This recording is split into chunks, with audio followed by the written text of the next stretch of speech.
How's it going, everyone? I'm Sean and welcome back to the channel. It's been 5 years since my last workshop tour and so much has changed. I'm in a new country, everything.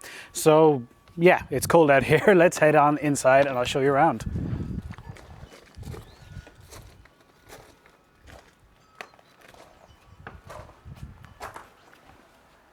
So I did a video building this whole structure a little while ago on the channel. It's basically all wooden, nice concrete base on it. I've put down a nice foam floor so it's nice and soft. When I drop tools, they're not going to explode on me, which is nice. It's more or less insulated and keeps it not quite freezing. And yeah, it's quite nice. It is 6 meters by 5.5, which is something in feet. That gives us 33 square meters of footage, which is about 350 square feet. So it's a nice size. It's not massive. It's not tiny. And yeah, first thing when I come in the door, I've got wood storage, just loads and loads of wood storage. I have a video on building this whole structure, integrated miter saw here, just for breaking down the lumber nice and quick. As soon as it gets in the door, it gets broken down, or there is at least the option to do so. This wood is a bit of a mess. All of this stuff, I'm basically a pack rat, and this is not quite usable, but still very usable. So yeah, big tractor outside. And then this is all guitar wood except for the junk at the bottom. And this is just miscellaneous, mostly nice wood and that. And bigger stuff here, bigger stuff here. I've got some nice limba body blanks and everything, stuff ready to go. There's necks and there's tops here. Yeah, great. Kind of everything at my fingertips if I need it. And then above, I've got the girders here, or rafters, struts, whatever they are. So we've got some nice lightweight ash up there, a couple of other little bits and pieces, all the really long stuff. Yeah, so as I said, miter saw, it's got integrated extraction in behind it. So all of these hoses and everything, I'm not sure how much you can see from over there. Plus this dust box, which I made, which does work reasonably well. It looks a little bit crude, but yeah. And then one of my favorite integrations over here is my lathe. It's on sliders, runners, so it comes out, all usable, nice and heavy and stable, so I don't even need to clamp it down or anything out here. And then it just slides back.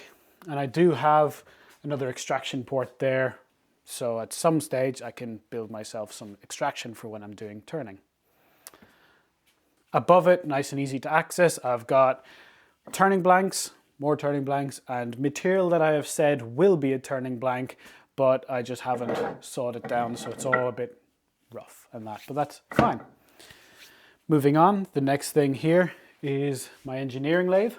So this is an old MITRE, I think it's 50s, so yeah, decently old, just after the Second World War. It has a, which I think is really cool, a screw cutting gearbox that the previous owner has actually made for it specifically. So there's no changing the gears if I wanted to cut threads, which I have never used. I actually have no idea how to use it, but it is there and it does exist.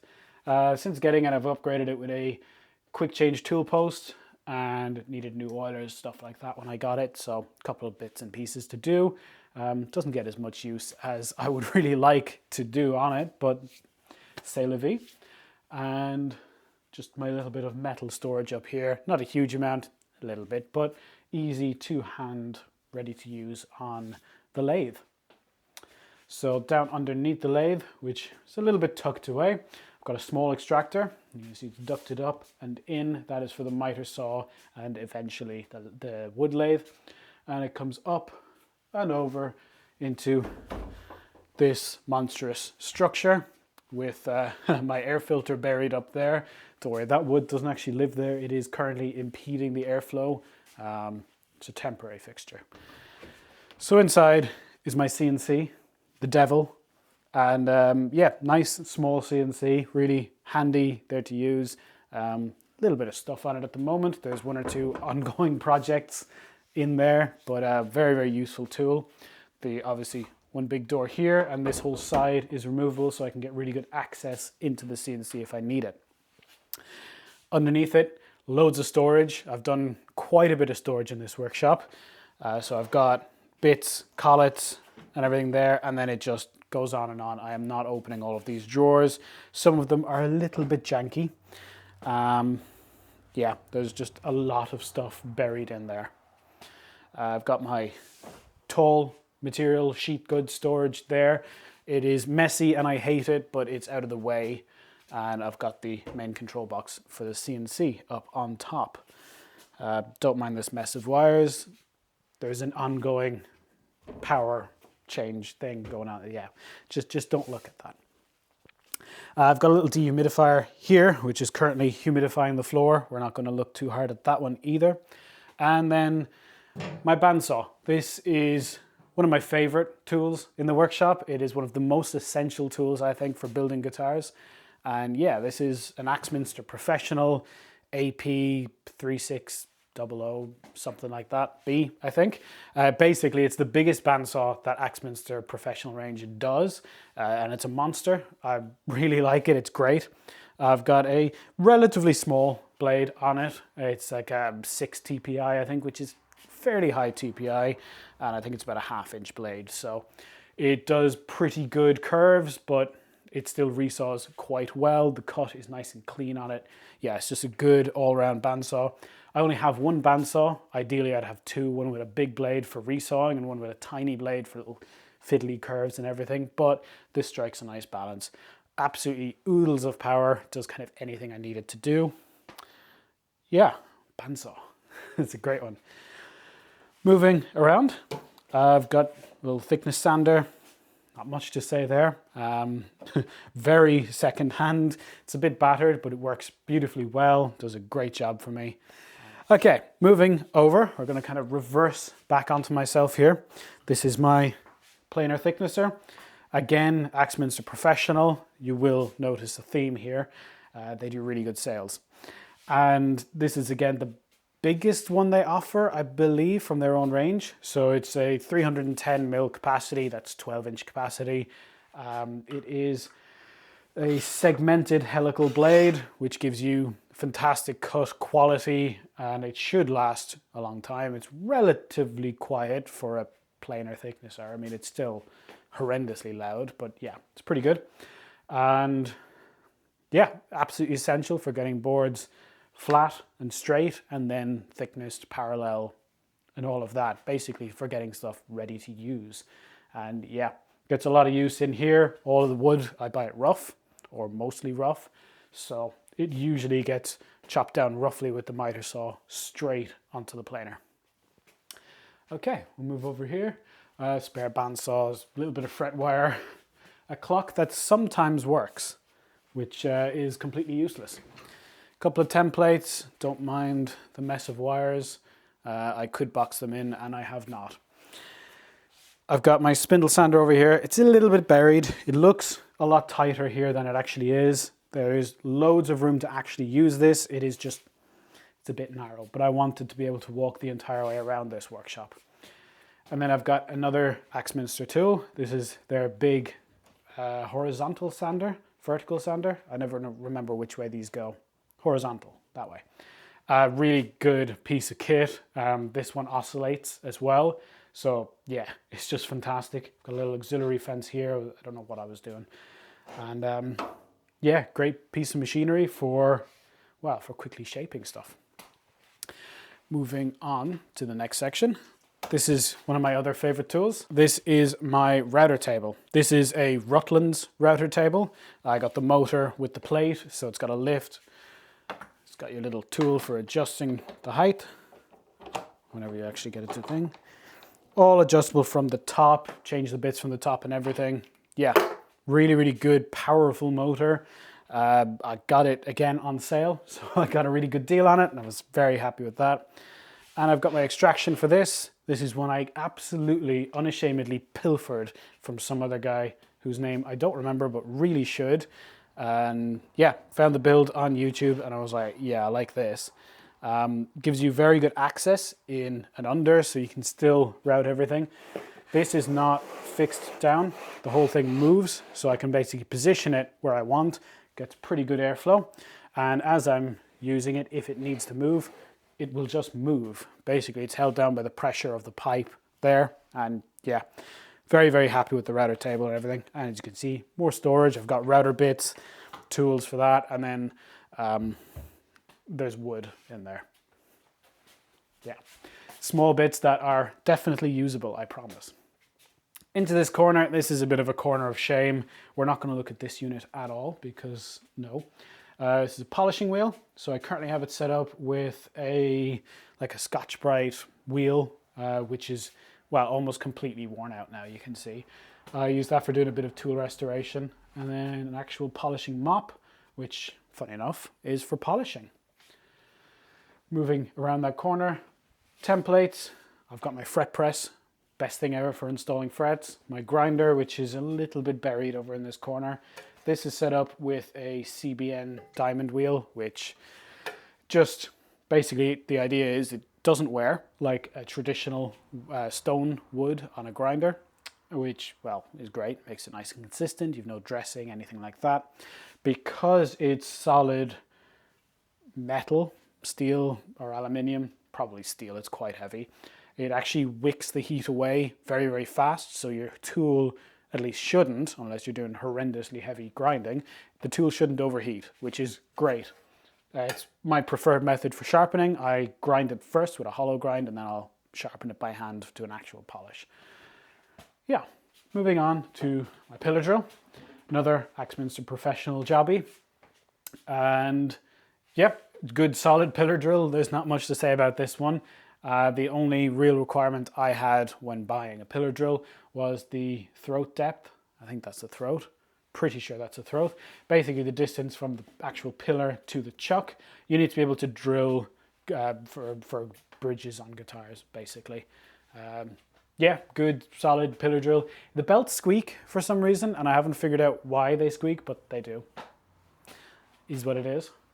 Moving on, I've got routers. So I've got two Festool routers here. That's the OF 1400 and the smaller one, the 1010. And yeah, I'm trying out Festool routers at the moment. Up till now, I've used a lot of Triton stuff working with Crimson, and I had a DeWalt at home. I wanted to try the Festools, got these secondhand, good price on them, so why not? Fabulous machines. I hate that they don't have the ratchety thingy that the Tritons do have. So these two adjust the depth. It's all done on a locking knob, and then you push the plunge. And I find that a bit annoying. I wish you could just, if that was on a rack and pinion. Yeah.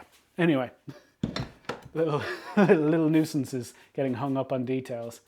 Yeah, got a granite block. Should be fairly flat, hopefully. I do need to check that. And they are actually guitar stands. They're a work in progress at the moment. They're on my website if you're interested. Currently, they should still be on it whenever, if you're watching this in the future. But yeah. Underneath the pillar drill, loads of more storage. So I'm not going to open these because they're big and they're heavy. That one's full of wood. Yeah, there's a theme here. That's just stuff. I've got my drill bits and a couple of random tools that didn't fit on the wall or don't fit on the wall just yet. And yeah. So one thing you may have noticed as I'm going around, I've got ducting. It's all hard lined in. And basically all of the stationary tools are ducted in down to an Axminster Professional, surprise, surprise, extractor. Yeah, again, got it on a sale with that one. And yeah, it's a good one with the good micron filter on the top and everything. Yeah, great machine. Everything's ducted, everything's got blast gates. None of this lugging around extractors, hooking up hoses to things and faffing around. No, if I want to use a tool, open the blast gate, use the tool, done. So, this is probably a view that if you've been watching the channel at all in the last 6 months to a year, you'll notice this, recognize this in fact. This is my main kind of work area, my hand tools area. I've got this bench, which I absolutely love. Absolutely solid. This is 4-inch thick sycamore laminated. This is technically a split top, although I believe this middle piece has moved a little bit, so it's fairly solid. So this is removable. Get clamps down on the inside and everything if I so desire, which I actually don't use that function very much, but I love the look if nothing else. Sapele legs and everything. I've got a self-made vise with the wrong type of screw. So it's really, really slow, but it does clamp very, very well, and it works quite nicely, just very slowly. At some stage, I'm gonna have to replace the screw on that because it does drive me a little bit nuts, but I did a really nice job on the wheel, and I just don't want to bin it, so yeah. Yeah, good solid bench. Does not move really at all unless I wanted to. Yeah, so we'll swing over to here. My clamp storage, a couple of cauls. That's a fretboard caul for gluing on fretboards. They're basically straight pieces of MDF for doing jigs, routing, whatever. A couple of those guitar stands I was mentioning earlier, they're, well, assembled. And then moving over, hand tools. I'm not going to go through everything. Rulers, rasps, more shaping stuff, chisels, saws and gouges and everything. And saws and squares, and it's just so much stuff up here. All my marking and measuring, that should be up there. And straight edges and that, all of that kind of stuff. And then over here, kind of tucked a little bit, I've got my Festool track saw, which I picked up secondhand as well. A couple of tracks, a little square jig that mostly works. Sandpaper storage, which I'm very happy with that. Ah, that is a cover for a vent. I 3D printed that a little while ago. Put it up there with the intention of covering the vent because that's a lot of airflow lost at the moment and it's cold, and I forgot to install it. So I should probably do that. I've got my Mirka sander. I love Mirkas. I think they're great. When I was at home in my previous workshop, I had a Makita. Worked perfectly fine. When I moved over here, I started using Mirkas with Crimson, and they are head and shoulders above. They're extremely pricey. I got this one secondhand for a good price. And yeah, super, super happy with it. It's a fantastic piece of kit. Loads of bench cookies. I do want to try out Gecko blocks by another company called Bench Critters. Tornelli guitars and Sweet Tea guitars make them, and they look really, really good. But I also have 12 bench dogs. Bench dog cookies. Are they bench dogs? They are bench dogs. And yeah, we'll get to it at some stage. Hammers, screwdrivers, Allen keys and stuff. This is my kind of hand tool extractor, just a Festool MIDI something or other. Yeah, nice shelf. Found that on like Facebook Marketplace for about $5, and I was like, it looks really good. I just want it. And it's not the most space efficient thing in the world. It may have to go at some stage, but currently I really like it. It displays things really, really nicely. Oh, I've got a spare bench dog. I don't think I showed you these. Look at that. They're clicky. And they're really good until you're working on something and you lean over and you hit it with your elbow. I forgot I had a spare one up there. Back up it goes. And what else is on here that's fun? There's a couple of really nice tools here. I've got my Lee Nielsen low angle jack, my low angle smoother, my remote control for my heater, which is just above your head there. Tiny little door heater. Does a job. Actually, it does quite a good job, especially for the size of it. I've got the remote for my air filter. A couple of little small planes. Here is a prototype plane, one of the ones that I'm trying to build for myself to sell. They are slow going, work in progress. This one is wrong. This is the next one with, oops, dovetail sides. Yeah, they're a project I have been working on for about 2 years. This is the original prototype that actually mostly works, except the sides, the brass sides, are not mechanically connected to the base.